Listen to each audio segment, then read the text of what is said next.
전반적으로 이제 요번에 중학교 2학년 기말고사를 거치면서 웬만한 학교들이 문제 난이도를 대폭 높인 경향이 없지 않아 있는데, 그 단적인 이유는 뻔하지 얘들아. 우리가 코로나 때문에 1년을 거의 사실상 학교를 못 가게 되는 상황이 생겼고, 그리고 이제 처음 올라와갖고 첫 시험을 보는데 선생님들 입장에서도 상당히 조심스러웠을 거야.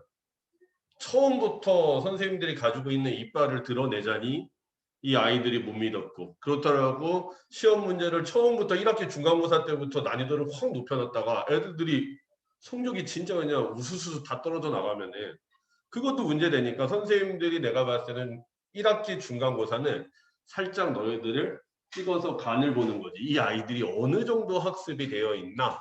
그러다 보니까 난이도가 학생들 편하게 상당히 대폭 조정된 상태로 나왔을 가능성이 매우 커. 그러다 보니까 기본적으로 대다수 아이들이 90점 이상, 막 100점, 80점 막 후반.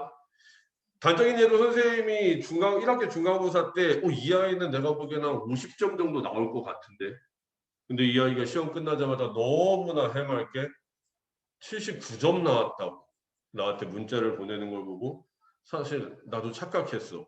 내가 이렇게 잘 가르쳤나? 근데 시험 문제를 봤더니 진짜 깜짝 놀라겠더라고. 이렇게 시험 문제가 나오니까 내가 예측한 것보다 2, 30점이 높게 나오는구나 하고서 많이 놀랐었는데, 그 얘기인즉슨 기말고사 때 가면 내가 봤을 때는 상당히 털릴 것 같은데, 그래도 한번 학교들을 다시 한번 믿어보자 하고서 가봤는데 아니나 다를까 일단 연성 그리고 청량 대폭적으로 문제 난이도가 대폭 조정이 된 두 학교였고, 실제로 너희들 점수에서도 그게 상당히 많이 반영이 되어 있었습니다. 선생님이 여기서부터 이야기를 한번 시작해 볼게요.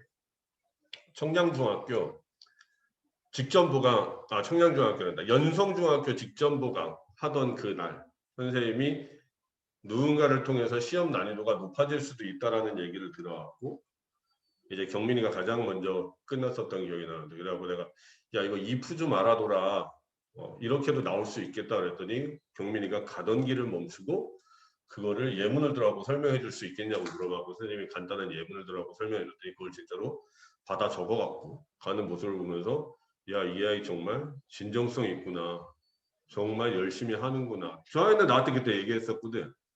선생님이 저를 너무 과대평가하는 거라고. 내가 경민이한테 야 너 경민아 너 영어 잘해 라고 얘기했더니 자기를 과대평가하는 거라는데, 선생님도 10 몇 년을 애들을 가르쳐 봤는데 이 아이가 정말로 중학교 수준에서 잘하는 건지, 그러니까 중학교 수준에서 영어 학습을 잘하는 건지 진짜 영어적인 능력이 뛰어난 건지에 대한 구별을 할 줄은 알거든. 근데 내가 봤을 때는 후자였어. 그냥 중학교 수준의 영어 공부 잘하는 학생의 모습이 아니라 그냥 영어가 탄탄하게 준비되어 가고 있고 성장하고 있는 학생의 모습을 보였기 때문에 이제 선생님은 그런 식으로 평가를 했던 거고, 우리가 일단 가야 될 거는 물론 선생님이 경민이를 갖고서 예를 들라고 얘기했지만 우리가 결국에는 향해야 하는 방향이 저런 방향이에요. 물론 뭐 채원이도 그렇고 여기에 옳은 방향으로 가고 있는 친구들은 당연히 많아. 그래서 선생님이 너희들한테 늘 얘기하고 강조하는 게 단어 중요하다, 맞지? 문법 그리고 구문 이런 얘기를 하는데, 오늘은 실제로 왜 우리가 그거를 중요하게 해야 되고 방학 동안에 이제 그거를 중심으로 하고 공부를 하려고 그러는데, 거기에 대한 걸 너희들한테 내가 실제로 시험 문제를 보고서 설명을 해주는 게 너희들이 이해가 좀 더 편할 것 같아요. 중학교 2학년 그 다음에 우리가 실제로 고등학교 올라가고 어떠한 공부를 하게 되고 어떠한 학습을 하게 되고, 이거는 일반고 기준이야. 자기가 특목고를 준비하고 있다 하는 학생들은 이거보다 당연히 난이도가 더 높아져. 그거는 염두를 해둬야 돼. 그리고 여기에서 선생님이 준비한 거는 일단 이 학교에서 연수구 관할 내에서 기본적으로 어느 정도 성과가 나오고 있는 인천여고랑 뭐 연수여고 자료를 위주로 하고 한번 봐보도록 할 건데, 결론은 그거야. 공부 열심히 하자야. 내가 그거를 이제 실제로 예를 들어서 한번 너희들한테 설명을 해보도록 할게. 자, 이 문제를 보고서 친근하게 느껴지는 학생이 있나? 실제 청량중학교 2학년 이번에 실제 출제되었던 시험 문제지. 자, 중학교 시험 문제의 특징은 이래. 두 가가 시험법에 들어가고 그 두 가의 지문 중에서 일부분을 발췌하여서 이런 식으로 그 지문에 해당되는 문제가 두세 개 정도가 딸려서 출제되는 형태. 15번을 보면은 단순 어휘 문제지. 그래서 우리가 이런 문제를 맞추기 위해서 본문 빈칸 시험을 보면서 하고 연습을 하잖아요. 그리고 이거는 16번 같은 경우는 대표적으로 그냥 글의 내용 파악하는 거. 이 글을 이 학생이 지금 잘 이해하고 있는지에 대해서 파악하는 거. 17번 같은 경우는 어떤 유형이야? 그 해당 과에서 중요하다라고 책정되어 있는 핵심 문법. 이 당시에는 이제 if였는데 그 if에 관한 문법 문제. 이게 아주 전형적인 중학교 시험 문제라고 보면 되겠지. 어휘, 글의 내용 파악, 그 다음에 어법. 자, 그 다음에 서술형 문제를 한번 봐볼게요. 서술형 문제는 이제 이런 식으로 나와요. 거의 대부분의 학교가 이런 식으로 나와요. 그냥 마구잡이식으로 서술형을 만들어라 이런 게 아니라 당연히 청량중학교나 연성중학교는 알겠지만은 이 5형식 문장이 교과서 핵심 문법에 들어가죠. 몇 단은 3과 핵심 문법에 들어가죠. 이거에 대해서 우리하고 연습 많이 했었지. 이런 식으로 하고 실제로 그 문법을 활용해갖고 문장을 영작하는 서술형 문제가 기본. 그 다음에 이런 거 같은 경우는 관계 대명사를 이용해갖고 문장을 영작하는 문제가 또 기본적으로 출제가 되죠.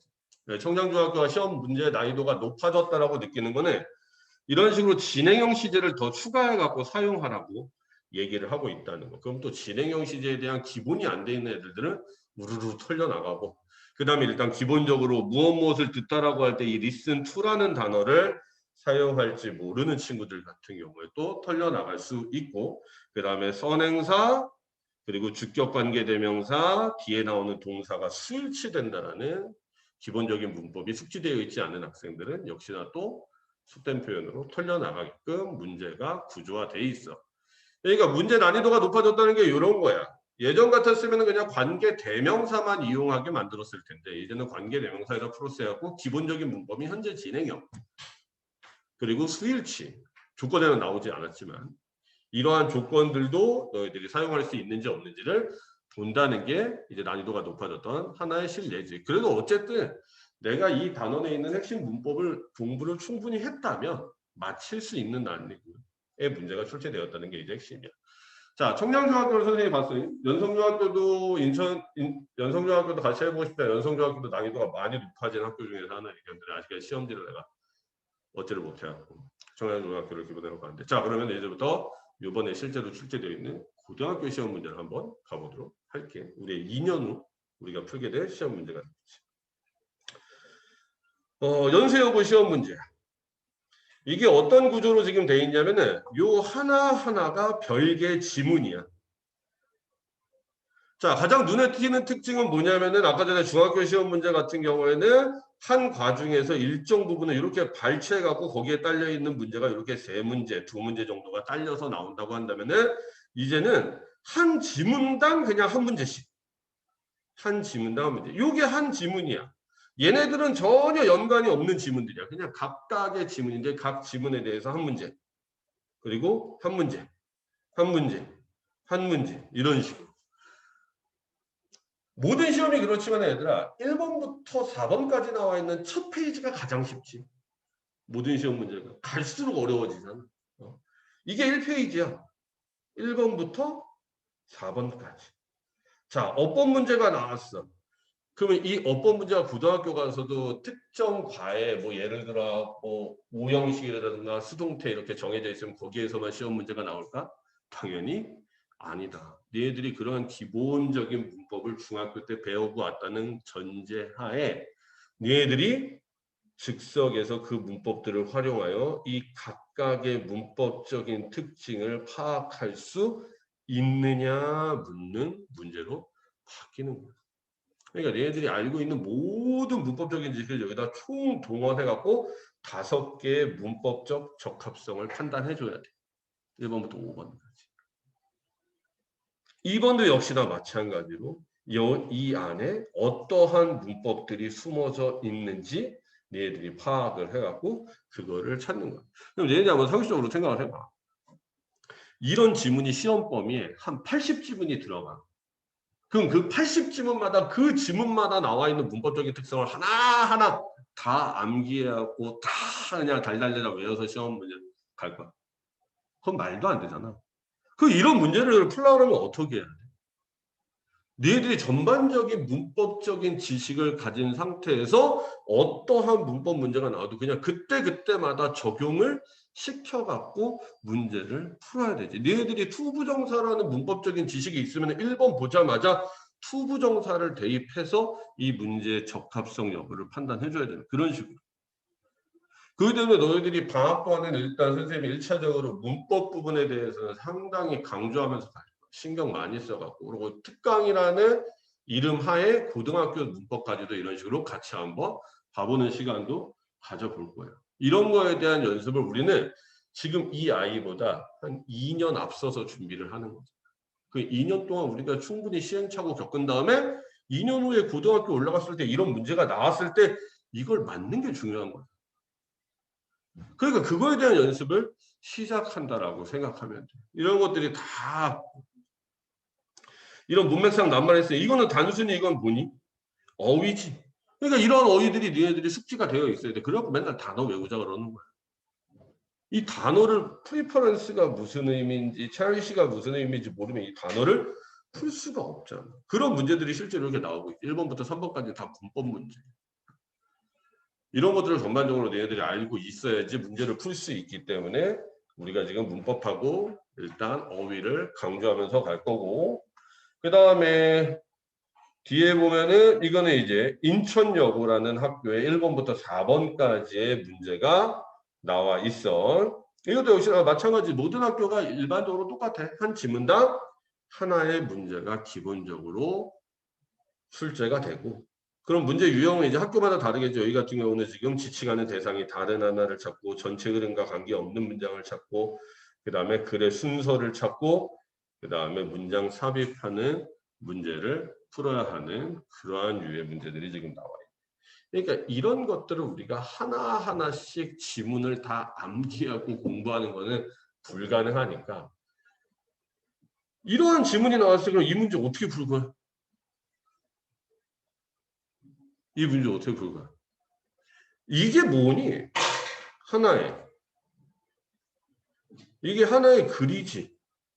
지금 글은 보면은 뭘로 이루어져 있니? 글은 각각의 문단이라는 걸로 이루어져 있고 문단보다 더 작은 개념을 보자면은 문장으로 이루어졌고 그리고 그 문장은 뭘로 연결되어 있어? 어휘로 연결되어 있고 그 어휘를 하나 붙이는 데 있어갖고 접착제 역할을 해주는 게 문법이잖아. 그럼 우리 역으로 우리가 어휘를 알고 문법을 알고 이것들을 하나하나 조합하면 자연스럽게 문장이 해석될 거고 문장이 하나하나씩 해석이 되면 당연히 문단을 우리가 이해할 수 있을 거며 문단을 이해한다 그러면 당연히 글을 이해할 수 있는 결과를 얻을 수 있겠지. 그러니까 우리는 이렇게 들어가는 게 아니라 이렇게 들어가 줘야 된다는 얘기니까 시작이 여기서부터 들어가야 된다. 어휘를 알고 문법을 알고 그것들을 조합해갖고 문장을 해석할 수 있고 즉 구문을 독해할 수 있고 그 독해된 구문을 바탕으로 해갖고 글의 내용을 파악해줘. 이러한 단계로 학습을 해줘야 된다는 얘기죠. 그거에 대한 거를 방학 동안에 우리가 또 연습을 해볼 거라는 얘기죠. 인천여고도 역시나 문법 문제 보면 알겠지만은 어마어마한 문법 문제 나오죠. 이런 것들 보면은 머릿속에 떠올라? 이거 뭐 묻는 문제야? 연성중학교, 청학중학교, 인천중학교, 심지어는 연수중학교도 이번 시험 범위에 들어갔었잖아. 뭐야 이게? 들어갔잖아. 수동태잖아. 비동사 플러스 PP. 그런 것들이 안 보여? 이게 잘 안 보이니? 이게 수동태잖아. 비동사 플러스 PP 형태. 내가 어제 뭐 지금 가지고 있는 거 없으니까.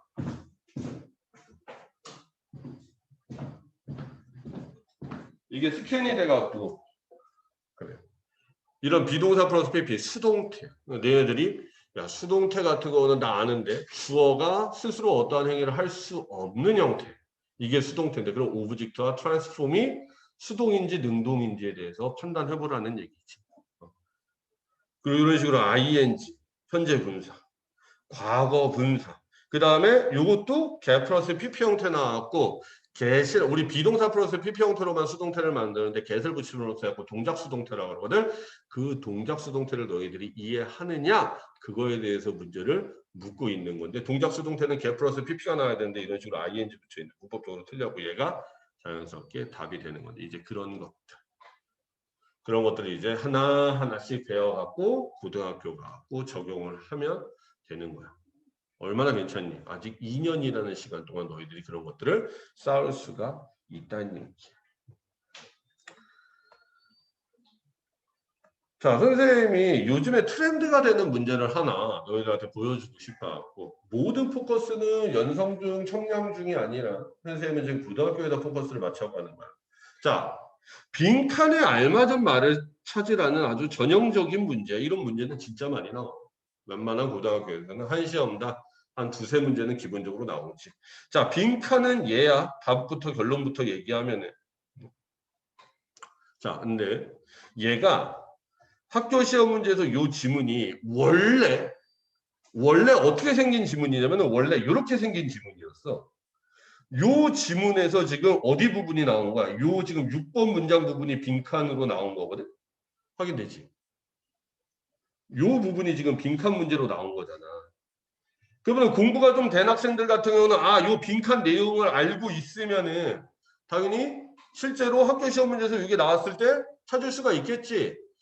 그러다 보니까 어떤 일이 가능하냐면은 보통 빈칸 문제가 그 글의 주제문 아니면 주제문과 밀접한 관련이 있는 문장들이 빈칸 문제로 나오다 보니까 그런 부분만 의도적으로 외우는 학생들이 생기는 거야. 나는 외우는 건 자신 있어. 그러니까 모든 빈칸 나올 부분 같은 걸 막 외우고 이러는 선생님들 어떻게 하냐. 너희들이 그런 식으로 접근해? 그럼 우리도 방법이 있지. 너희들이 진짜로 이 글을 이해하고 쓰고 있는지 아닌지 내가 확인해 보겠어. 그래서 어떻게 하느냐. 자, 봐봐. 4번은 당연히 오답이지. 4번에 나와 있는 말 봐봐. What the witness said turned out to be less important 이렇게 나와 있지. 실제 원문에 어떻게 나왔는지 봐봐. What the witness said turned out to be less important 똑같이 나와 있지. 그러니까 빈칸을 외운 사람들은 답을 4번으로 찍는 거야. 근데 왜 답이 4번이 아니야? 혹시 느꼈어? 이 내용과 이 내용의 차이점을 혹시 봤어? 이 학생이 지금 표시해놨네. 참고로 지금 이 시험지를 낸 아이는 인천여고에서 이번에 하나 틀린 애인데 여기 노라는 단어가 하나가 들어가 있지. 이 노라는 단어가 실제 원문에서는 안 나와 있지. 이 노라는 진짜 사소한 알파벳 두 글자짜리를 집어넣음으로써 했고 내용이 어떻게 되게 만들어놨냐? 반대가 되게 만들어놨어. 그러니까 이 내용을 파악하고 있는 사람들은 이 4번이 원래 있는 이 빈칸의 내용과 반대 내용이라는 걸 알 거야. 그러다 보니까 4번은 당연히 답으로 찾지 않는데 빈칸을 그냥 어설프게 외우거나 암기한 친구들 같은 경우는 나 이거 봤지. 얘야. 나 이거 진짜 봤단 말이야. 그래서 4번 찍어놓고 시험 끝난 다음에 선생님 이거 왜 4번이 답이 아니에요? 이러면서 카톡 보내지. 이렇게 나오고 그럼 실제로 답은 5번이었는데 그 5번하고 4번하고 비교하면 5번에 쓰인 어휘하고 원래 쓰인 어휘하고 보기에 나와 있는 어휘하고 같아? 아니잖아. 지금 위트니스 하나 똑같고 나머지는 다 다르잖아. 그 니네들이 이 빈칸의 내용이 뭔지를 알아도 어휘가 안 되면 답을 찾을 수 없다는 게 이런 이유 때문이야. 이런 식으로 문제를 변형시키는 게 요즘 고등학교에서 트렌드야. 니네들이 그러면 이렇게 공부를 해줘야 된다. 그 선생님이 정말 걱정되는 게 이런 거니까 그러니까 문제가 좀 쉽게 출제되는 중학교들이 있지. 걔네들 나중에 고등학교 가고 이런 문제 어떻게 풀까? 그게 진짜 걱정. 걔들 어떻게 버틸까? 맨날 이런 문제만 풀던 애들이 저 밑에 있는 문제 같은 거 도대체 어떻게 풀 거야? 난 그게 너무 걱정돼.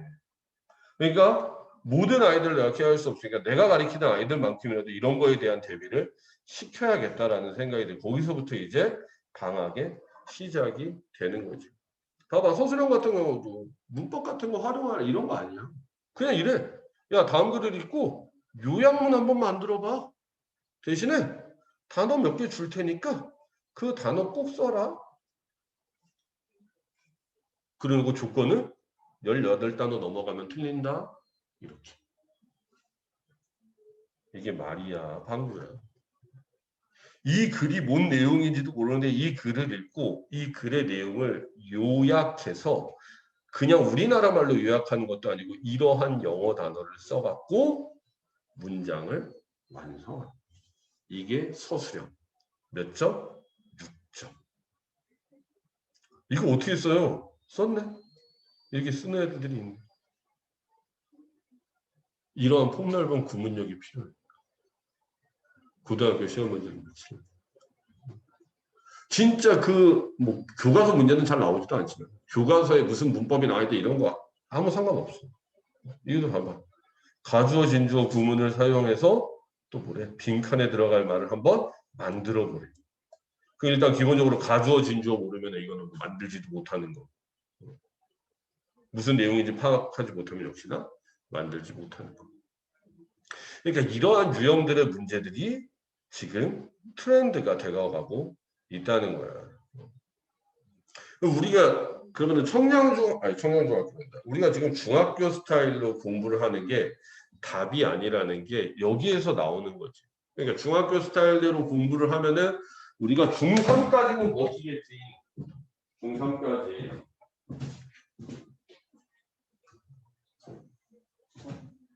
하지만 얘네들이 뭔가 목표라는 게 있고 원하는 게 있어. 대학 진학을 한다면 그 대학 진학을 하고서 얘네들이 대학 진학을 하는 데 있어 가장 큰 원동력이 돼줄 것들은 고등학교 성적인데 그 고등학교 성적은 이거 갖고는 커버가 안 된다. 선생님이 특정 학생을 예로 들어갖고 선생님이 얘기를 하는데 그 해당되는 학생이 이 자리에 있어갖고 정말 조심스러운데 정말 그 학생한테 뭘 해코지 하려고 그러는 그런 이유가 아니라 정말로 좋은 하나의 예가 될 것 같다고 선생님이 그 학생한테 양해를 구하고 선생님이 한 가지 얘기를 하자 그러면요. 어떤 학생이 내가 선생님의 루틴은 그거야. 너희들도 뭐 루틴이 있겠지만은 선생님도 루틴이 있어. 선생님의 루틴은 뭐냐면은 학생 아침에 일어나고 학생 오늘 시험 볼 아이들한테 문자를 보내갖고 화이팅 문자를 남겨주는 거. 너는 혼자서 시험 보러 가지만은 누군가 너를 응원하고 있다는 걸 꼭 알려주고 싶어. 정말로 잘 됐으면 하는 선생님의 마음을 조금이라도 느끼게 해주고 싶어하고 늘 응원의 메시지를 보내지. 그냥 짧지만은 별거 아닐 수도 있겠지만 그러면 이제 그걸 보내면은 한 12시 반쯤 지나가면 그 다음부터 이제 난 핸드폰만 보는 거야. 애들한테 어떠한 답장이 올까. 보통 성적이 잘 나온 아이들 같은 경우는 뭐라고 하지 않아도 자기가 먼저 연락을 해갖고 선생님 저 몇 점 맞았어요 이렇게 답장이 오는데 분명히 끝났을 텐데 1시간 넘어가는데도 답장이 없는 아이들 같은 경우는 이제 슬슬 불안해지는 거지. 그럼 내가 먼저 연락하는 경우가 태반인데 이제 그렇게 연락을 했을 때 아이들이 이제 뭐 선생님 죄송해요부터 시작해갖고 뭐 유유부터 해갖고 막 이모티콘 파티부터 시작하고 이제 별의별 게 다 오는데 그 중에서 이제 한 학생의 선생님이 기억이 나갔고 내가 이 학생의 능력을 상당히 높이 평가하는 아이고 상당히 기대를 갖고서 지켜보는 한 학생이 있는데 그 학생이 선생님한테 자신의 이제 성적을 카톡으로 보냈지. 받았는데 선생님이 예상했던 성적보다는 낮은 성적이었어. 중간고사 때보다도 분명히 떨어진 성적이었으니까 이제 선생님이 마음이 안 좋더라고. 내가 이 아이한테 학업적인 도움을 많이 못 준 것 같기도 하고 좀 안타까운데 그 바로 뒤에 오는 답장이 그렇더라고. 선생님 이 점수도 이번 시험에서는 잘 본 점수. 그리고 자기가 수행평가도 잘 봤기 때문에 다 합치면은 A래. 이게 잘한 거래. 그렇게 하고 이제 답장이 왔더라고요. 그리고 선생님이 이제 그래 너가 만족했으면은 다행이다 뭐 이런 식으로 이제 문자를 보냈던 것 같은데 선생님이 이제 그 모습 하나만 보는 게 아니라 선생님 지금 이 고등학교 시험 문제들을 이렇게 다 분석하고 보면서 이거를 이제 너희들하고 매치를 시키거든. 이 아이들의 2년 후의 모습은 어떨까? 근데 그 아이는 분명히 이번 시험 성적은 만족했을지 몰라. 정말로 시험 난이도가 높아갖고 다른 애들도 떨어지는 와중에 나도 같이 떨어진 거니까 뭐 문제될 거 없다.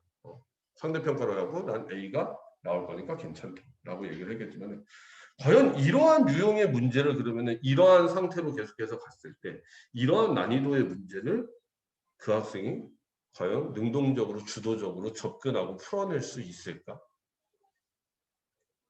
그러기 위해서는 좀 더 강한 마인드, 좀 더 자신을 성찰하는 마인드가 필요하지 않을까라는 꼰대 같은 생각이 잠깐 들었어. 그것도 중2 학생을 대상으로 해요. 중2라면은 당연히 그 정도까지 이제 생각하지 못하겠지만 선생님 같은 경우는 이제 고등학교 애들까지 이제 폭넓게 가르치다 보니까 그게 자꾸 이제 연관이 되는 거예요. 물론 그냥 잘한 거고 훌륭한 아이고 열심히 하는 것도 선생님이 계속해서 목격해 왔고. 근데 선생님이 그러고 굳이 이렇게 하고 보여주면서 너희들하고 이 얘기를 하는 이유는 이런 세상이 있다는 것도 꼭 알았으면 좋겠어. 내가 요번 시험 성적이 몇 점이 나왔다. 그것 때문에 슬퍼하거나 기뻐하거나 그럴 필요 없이 내 최종적인 목표하고 최종적인 수준이 어디까지 가야 되는지를 좀만 이걸 보고서 객관적으로 좀 판단해보고 생각하면서 간다 그러면은 좀 더 너희들이 발전적인 모습으로 갈 수 있지 않을까 하는 생각이 드는 거예요. 자, 꼰대 같은 잔소리가 거의 다 끝나고 있어 얘들아. 좀만 힘내.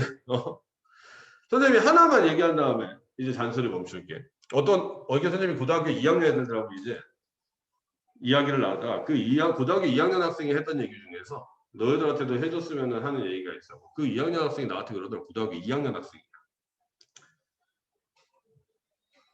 자기가 뭘 해야 될지는 알겠대. 그래서 그렇게 하려고 노력도 한대. 근데 안 된다는 거야. 실례로 자기가 단어를 외워야 된다는 것도 안 돼. 근데 단어가 너무 안 외워진다는 거야. 그래서 자기는 단어를 못 외우겠다. 그러다 보니까 자꾸만 단어를 손을 넣게 된다라고 얘기를 하더라고요. 그런 학생한테 뭐라고 얘기를 해줄 수 있을까요? 네.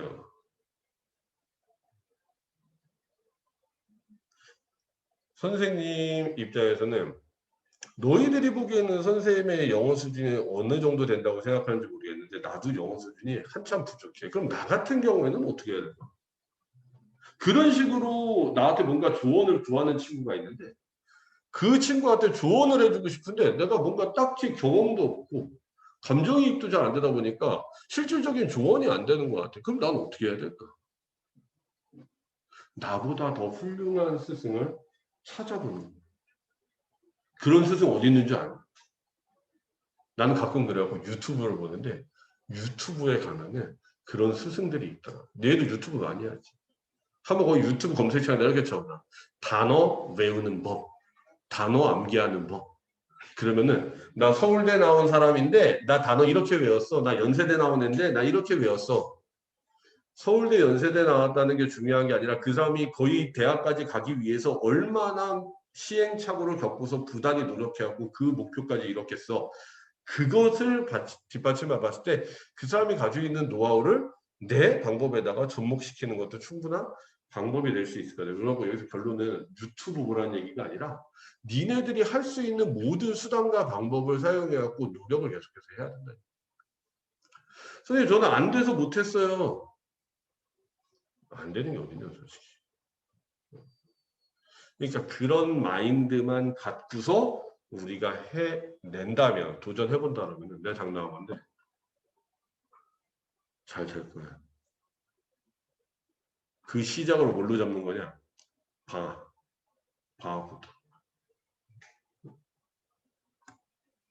자, 오 선생님은 이제 그런 것들을 하나하나 너희들하고 실행에 옮기기 위해서 이제 커리큘럼을 만들고 그것을 이제 하나하나씩 실행을 해볼 건데 너희들도 한번 방학 동안에 그런 것들을 한번 염두에 두고서 내가 이 정도의 수준의 문제를 앞으로 풀기 위해서 지금 방학 동안에 그냥 정말 조그만 한 걸음 어떻게 한 걸음을 내디뎌야 될까 그거에 대해서 고민해 본다 그러면은 내가 봤을 땐 정말로 유익한 방학 시간이 될 수 있을 거라고 생각하거든요. 방학 시간에 파이팅 하면서 열심히 하자는 게 결론이지만 또 꼰대답게 약간 좀 잔소리가 길었네요. 파이팅 해보도록 하자고. 그리고 아까 전에 선생님이 그 예로 들었던 그 친구는 혹시 기분 나빠하지 말고 진짜 아무 의도 없어. 그냥 그런 생각이 나갖고 선생님이 실례로 같이 얘기해본 거야.